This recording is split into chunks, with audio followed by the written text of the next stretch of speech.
The Detroit Lions are 4-2 on their NFL season. For the third year in a row, they are well above 500 at the month-and-a-half mark, and they looked to be one of the most dominant teams in the NFL yet again.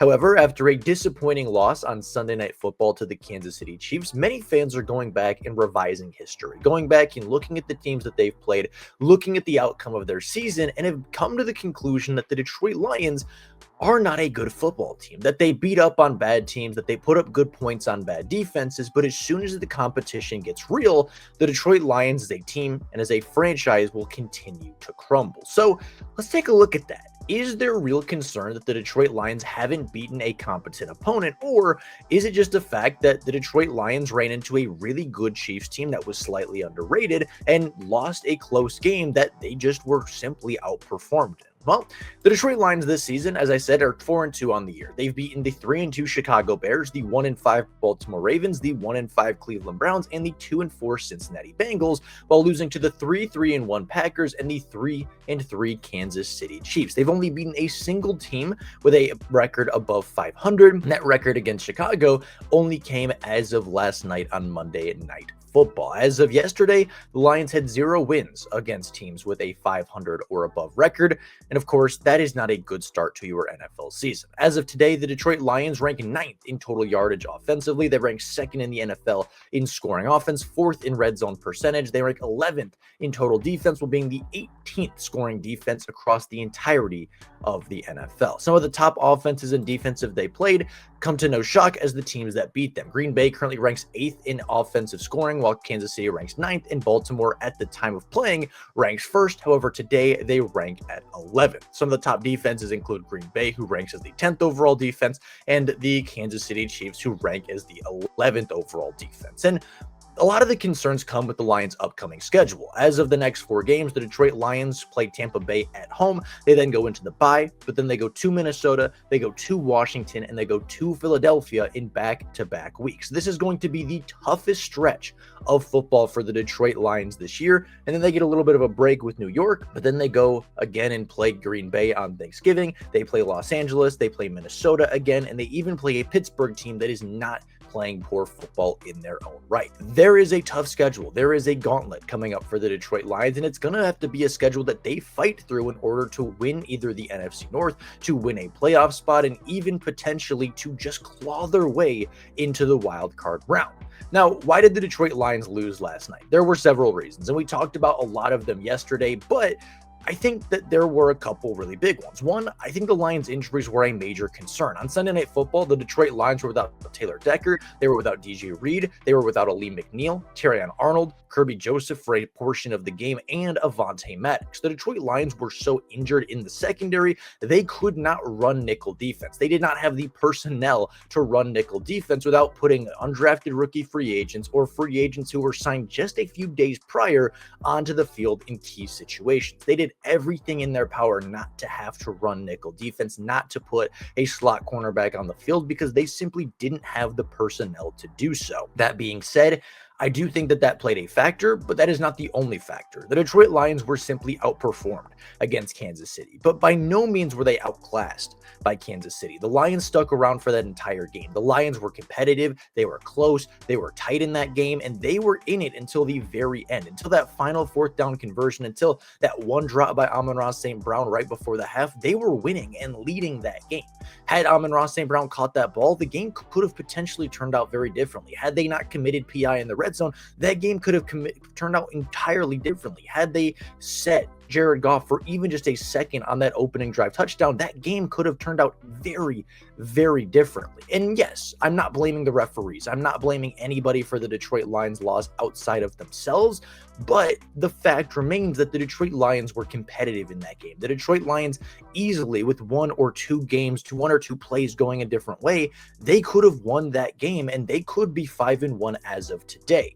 Now, taking a look back at the early season Detroit Lions, taking a look at the preseason, taking a look at exactly what we said going into the year. There were three categories of games that we picked out for the Detroit Lions. Games that the Lions should win, games that the Lions are probably 50-50 in sorts of winning, and games that the Detroit Lions probably won't win, but if they could, it would be a big statement victory for the franchise and for the team.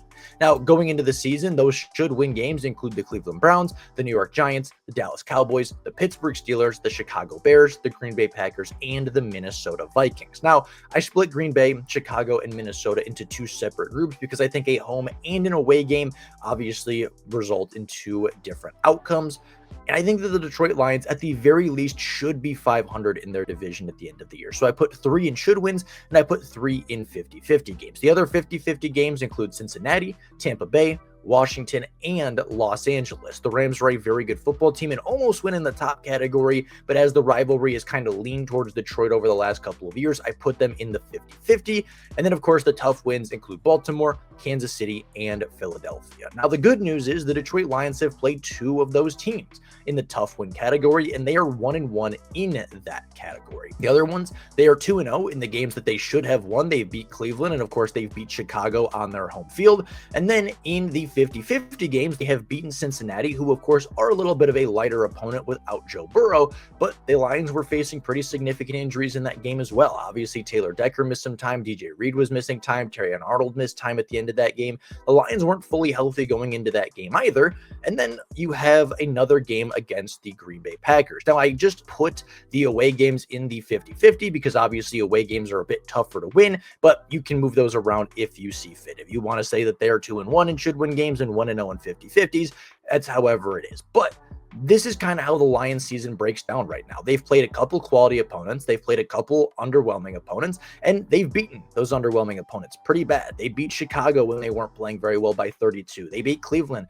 by 24. They beat Baltimore, a great football team, by 8 points. And there's going to be people that say, well, things change from the preseason. Baltimore isn't nearly as good as they were. Kansas City wasn't nearly as good as they were supposed to be. Chicago is not nearly as good as we thought they were going to be. Cincinnati had Joe Burrow injured. And those are all very real things. Those are all very true statements that I think can be made.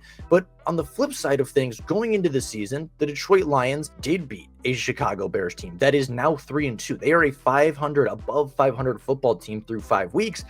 They're a good football team. They've won some quality games with Ben Johnson at the helm.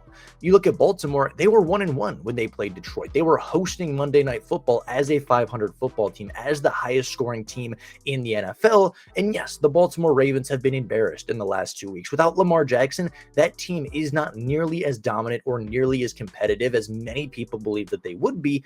But in week 3, they were playing Lamar Jackson. They were playing a healthy Derrick Henry. They were playing a healthy Kyle Hamilton, a healthy Roquan Smith, a pretty healthy Baltimore Ravens defense with the obvious lacking of the defensive tackle that is their star on the interior.